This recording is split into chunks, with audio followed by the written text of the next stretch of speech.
ಉತ್ತರ ಕರ್ನಾಟಕದ ಹೆಮ್ಮೆಯ ರೈತ ಧ್ವನಿ ಟಿವಿ ಚಾನೆಲ್, ಬೆವರಿಗೊಂದು ಭರವಸೆ. ರೈತ ಧ್ವನಿ ನ್ಯೂಸ್ಗೆ ಸ್ವಾಗತ.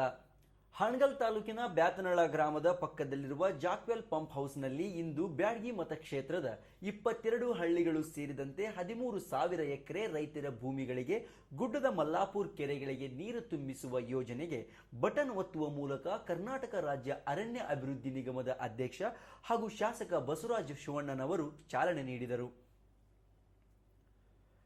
ರೈತ ಮುಖಂಡರು ಮಾತನಾಡಿ, ಕೆರೆಗಳಿಗೆ ನೀರು ತುಂಬಿಸುವ ಯೋಜನೆಗಳಿಂದ ರೈತರಿಗೆ ತುಂಬಾ ಅನುಕೂಲವಾಗುತ್ತದೆ. ಆದರೆ ಇದು ಕೇವಲ 2-3 ತಿಂಗಳಿಗೆ ಮಾತ್ರ ಸೀಮಿತವಾಗಿರದೆ ಇದಕ್ಕೆ ಶಾಶ್ವತವಾದ ಯೋಜನೆಯನ್ನ ರೂಪಿಸಬೇಕು ಎಂದು ಶಾಸಕರಲ್ಲಿ ವಿನಂತಿ ಮಾಡಿಕೊಂಡರು.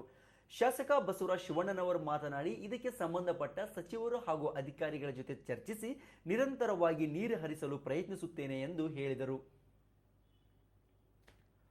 ಎನ್ಎಫ್ ಹರಿಜನ್ ಮಾತನಾಡಿ, ಬ್ಯಾತನಾಳದಲ್ಲಿರುವ ಜಾಕ್ವೆಲ್ ಪಂಪ್ ಹೌಸ್ನಿಂದ ವರ್ಷದ 12 ತಿಂಗಳು ಕೆರೆಗಳಿಗೆ ನೀರು ತುಂಬಿಸುವ ಯೋಜನೆ ಜಾರಿಗೆ ತರುವಂತಾಗಬೇಕು ಎಂದು ತಿಳಿಸಿದರು. ಈ ಸಂದರ್ಭದಲ್ಲಿ ಅಧಿಕಾರಿಗಳು, ರೈತರು, ಪಕ್ಷದ ಮುಖಂಡರು ಭಾಗವಹಿಸಿದ್ದರು. ನ್ಯೂಸ್ ಡೆಸ್ಕ್, ರೈತ ಧ್ವನಿ ನ್ಯೂಸ್, ಹಾವೇರಿ. ಈ ಭಾಗದ ರೈತರದವಿ ಈ ಬ್ಯಾತನಾಳ್ ಏತ ನೀರಾವರಿ ಕಾಲುವೆಯಿಂದ ಬರ್ತಕ್ಕಂಥ ನೀರು ಮಳೆ ಬಂದಾಗ ಹೊಳೆಗಳಲ್ಲಿ ಮಾತ್ರ ನೀರು ಬರ್ತದೆ ಸಾಹೇಬ್ರ. ಮಳೆ ಹೋದ್ಮೇಲೆ ಮತ್ತು ಹೊಳೆ ಮೂಲಕ ನೀರು ಹತ್ತಕ್ಕೆ ಸಾಧ್ಯನೇ ಇಲ್ಲ.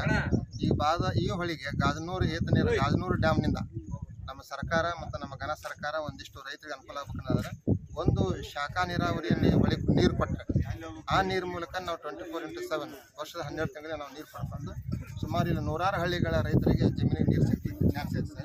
ಈಗ ಸುಮಾರು 1 ತಿಂಗಳ 20 ದಿವಸ ಮಳೆ ಬಂದರೆ ಮಾತ್ರ ಹೊಳೆ ನೀರು ಬರ್ತಾವೆ ಸರ್. ಮಳೆ ಇಲ್ಲ ಅಂದರೆ ಮತ್ತೆ ಹೊಳೆ ನೀರು ಹೋಗಿಬಿಡ್ತೈತಿ ಮತ್ತು ಏತ ನೀರಾವರಿ ಬರಿದಾಗ್ಬಿಡ್ತದೆ ಸರ್. ಇದರಿಂದ ಇಲ್ಲಿ ಕೆರೆ ಕಟ್ಟಿಗೂ ನೀರಿಲ್ಲ, ಕುಡಿಯೋ ರೈತರಿಗೂ ನೀರಿರಲ್ಲ, ದನಕರುಗಳಿಗೆಲ್ಲ ತೊಂದರೆ ಆಗ್ತೈತಿ. ನಮ್ಮ ತಾಲೂಕಿನ ಶಾಸಕರು ಸನ್ಮಾನಿಸಿದ ಬಸವರಾಜ ಶಿವಣ್ಣವ್ರ ಸಾಹೇಬರು ಒಳ್ಳೆ ಅನುಗಲ್ನವರು ಇದ್ದಾರೆ ಸರ್. ಅನುಭವಿ ಮತ್ತು ಹಾವೇರಿ ಜಿಲ್ಲೆ ಅಣ್ಣ ಅಂತ ಕರೀಲಿಕ್ಕೂ ಕೂಡ ಯೋಗ್ಯ ಅದ ನಮಗೆ. ಅವರು ಇಂದ ಉದಾಸಿಯವರಿಗೆ ಅಣ್ಣಾರು ಅಂತ ಕರಿತಿದ್ವಿ. ಇವಾಗ ನಮ್ಮ ಹಾವೇರಿ ಜಿಲ್ಲೆಯಲ್ಲಿ ಶಿವಣ್ಣವ್ರ ಸಾಹೇಬರು ನಮ್ಮೆಲ್ಲರ ಅಣ್ಣರು ಹೌದು, ಹಿರಿಯರು ಹೌದು, ಮಾಜಿ ಸಚಿವರು ಹೌದು, ಹಾಲಿ ಅರಣ್ಯ ಅಭಿವೃದ್ಧಿ ನಿಗಮದ ಅಧ್ಯಕ್ಷರು ಕೂಡ ಹೌದು.